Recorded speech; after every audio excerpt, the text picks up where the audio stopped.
Hello बच्चों, हम लोगों ने पिछले वीडियो में एल्गी के बारे में पढ़ा था। एल्गी का जनरल डिस्क्रिप्शन था उसमें, और वो जो मेजर स्पीसीज थी जो फूड में यूज़ हो रहा है या मेजर कमर्शियल यूजेस। आज हम लोग पढ़ेंगे क्लोरोफाइसी के बारे में। जो दो पिक्चर्स आप देख सकते हो, एक वॉलवॉक्स और एक यूलोथ्रिक्स का शो किया हुआ है।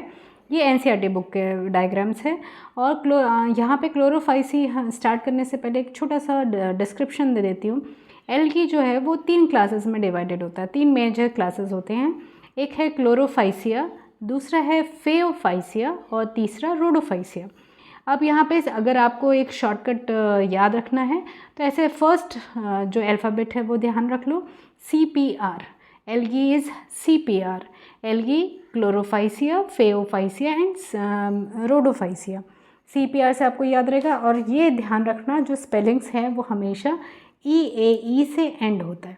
तो आज सिर्फ हम लोग क्लोरोफाइसिया के बारे में पढ़ेंगे।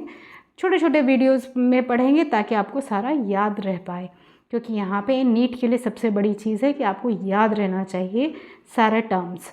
अब यहाँ पे पहला टर्म आ गया आपका कि इसको कॉमनली कॉल्ड। एनसीईआरटी की लाइन बाय लाइन हम देख रहे हैं, तो इसीलिए commonly called as green algae.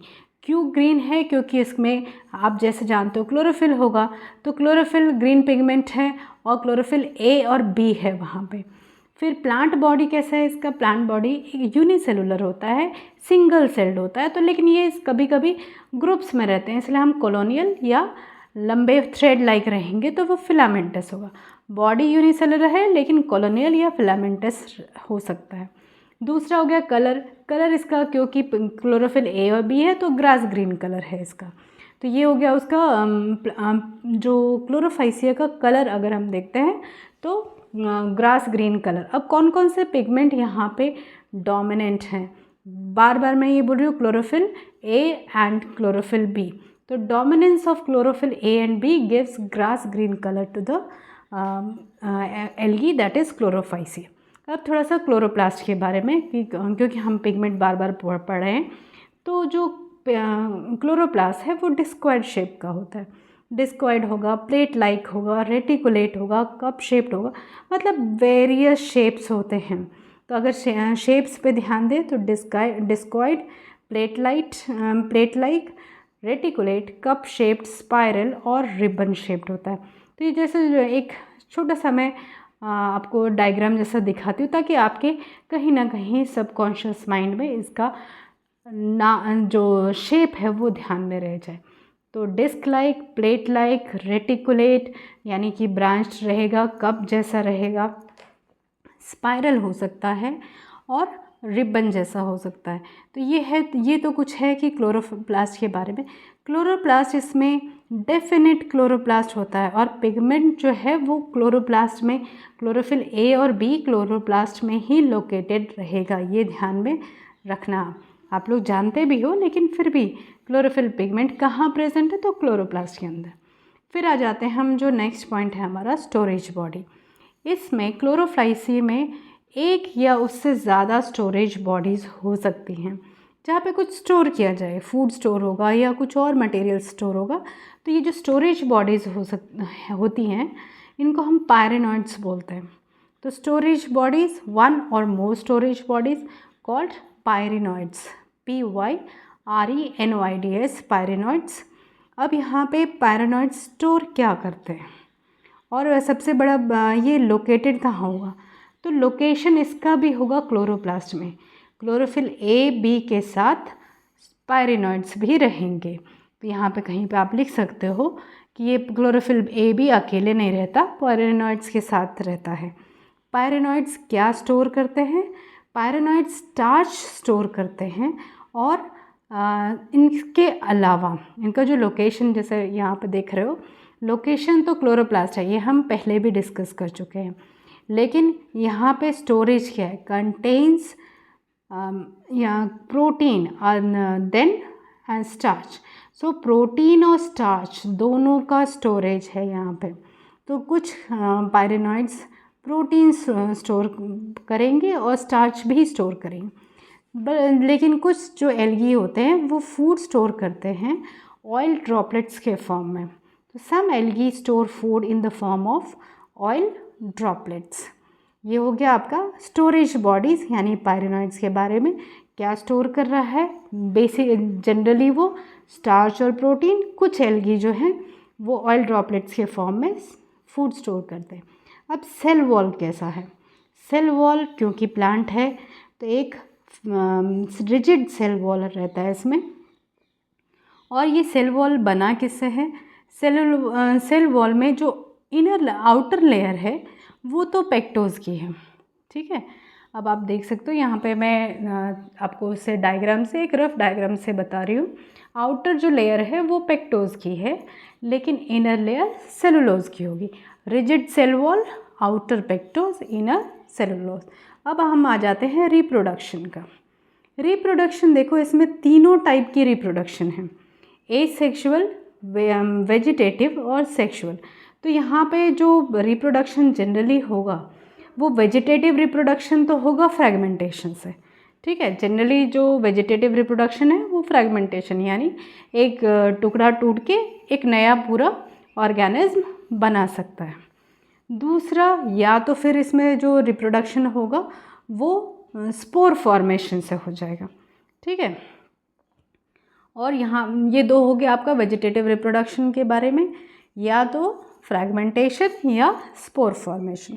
दूसरा हम आते हैं, अब जैसे यहाँ पे देखो डायग्राम से मैंने फ्रैगमेंट्स बना के बताए, इसमें से कोई एक फ्रैगमेंट जो है, जैसे यहाँ पे देखो अलग अलग कलर्स कर देती हूँ ताकि आपको पता चले ये डिफरेंट फ्रैगमेंट हैं। इसमें से एक कोई फ्रैगमेंट निकल के एक कंप्लीट प्लांट बॉडी बना देगा। तो टोटल अगर आप देखो इतने से पीस से 4 प्लांट बॉडी यानी 4 क्लोरोफाइसिए प्रिपेयर हो सकते हैं। तो ये बहुत फास्टेस्ट मोड ऑफ रिप्रोडक्शन होता है। टोटल हमारे पास 4 जो फ्रैगमेंट्स हैं और 4 प्लांट बॉडीज़ प्रिपेयर हो जाती हैं। ये प्रोसेस तो फ्रैगमेंटेशन का है। कुछ होता है जैसे स्पोर्स से भी फॉर्म हो जाते हैं। तो ये था आपका वेजिटेटिव। फिर आता है हमारा सेक्सुअल रिप्रोडक्शन। सेक्सुअल रिप्रोडक्शन में सबसे ज़्यादा वेरिएशंस होती हैं, क्योंकि सेक्सुअल रिप्रोडक्शन इसमें आइसोगैमस भी हो सकता है, एन आइसोगैमस भी हो सकता है, या ओगैमस। अब ये जो टर्म्स हैं ये आपके लिए न्यू हैं, तो ध्यान रखो।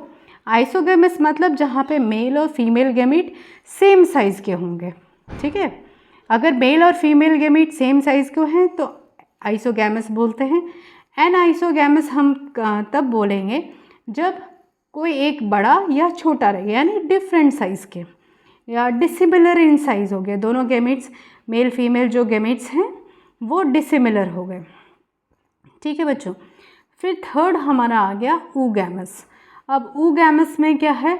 oogamous में जो एग के लिए हम ओवा बोलते हैं और उसका जो स्पर्म या जो मेल गैमेट है, तो इसमें जनरली क्या होता है कि जो मेल गैमेट है वो मोटाइल होगा और जो फीमेल गैमेट है वो नॉन मोटाइल होती है। तो oogamous में जनरली ये होता है कि मेल और फीमेल में मोटिलिटी का डिफरेंस है। Isogamous similar size, anisogamous dissimilar in size, oogamous male is motile and female is non motile, ठीक है। यहाँ पे ये तीनों जो वर्ड्स हैं, ये जो तीनों टर्म्स हैं, ये एकदम ध्यान से और अच्छे से लिख के रखो। अब जैसे oogamous का एग्जाम्पल मैंने लिखा है, वॉल्वॉक्स में जो सेक्सुअल रिप्रोडक्शन है वो oogamous टाइप का है। फिर एक एग्ज़ाम्पल हम और लिख लेते हैं आइसोगैमस के बारे में। ये सारे एग्जाम्पल्स जो एनसीईआरटी में दिए हुए हैं वही मैं यहाँ पे मेंशन कर रही हूँ, क्योंकि हम यहाँ पे सिर्फ एनसीईआरटी के हर एक लाइन को फॉलो करेंगे, ठीक है। अब यहाँ पे जो एग्ज़ाम्पल आइसोगैमस के लिए दिया वो एग्ज़ाम्पल है यूलोथ्रिक्स। तो यूलोथ्रिक्स में हो गया आपको आइसोगैमस, oogamous हो गया वॉल्वॉक्स में, ठीक है बच्चों। अब हम आते हैं कुछ एग्ज़ाम्पल्स के बारे में। अब एग्ज़ाम्पल्स जब हम पढ़ते हैं ना तब तो हमें ध्यान में रहता है। एग्ज़ाम्पल से पहले एक चीज़ और, एसेक्सुअल रिप्रोडक्शन जो था ना वो फ्लैजेलेटेड ज़ूस्पोर्स से था, जो कि ज़ूस्पोरेंजिया से में होता है।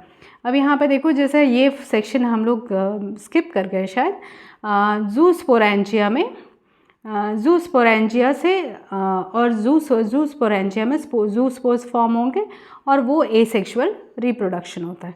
अब आ जाओ एग्जाम्पल्स पे। एग्जाम्पल्स के लिए एक शॉर्टकट मैंने दिया है आपको, SUV क्लोरोफाइसी, SUV क्लोरोफाइसिया, फिर आप लिखो डबल CC आप 5CC लिख सकते हो क्योंकि 5 एग्जाम्पल्स हैं, तो आप इसको लिख दो SUV क्लोरोफाइसी 5CC।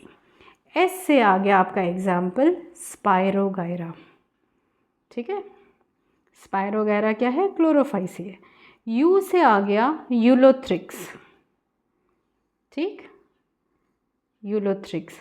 V से आ गया आपका वॉल्वॉक्स, जिसको हमने ऊगैमस में भी पढ़ा था।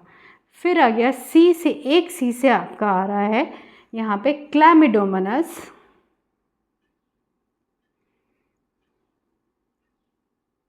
ठीक है। दूसरे C से हम यहाँ पे लेते हैं चारा। तो ये सारे एग्जाम्पल्स आपके पास आ गए, SUV क्लोरोफाइसी CC, ये सारे एग्जाम्पल। Thank you students.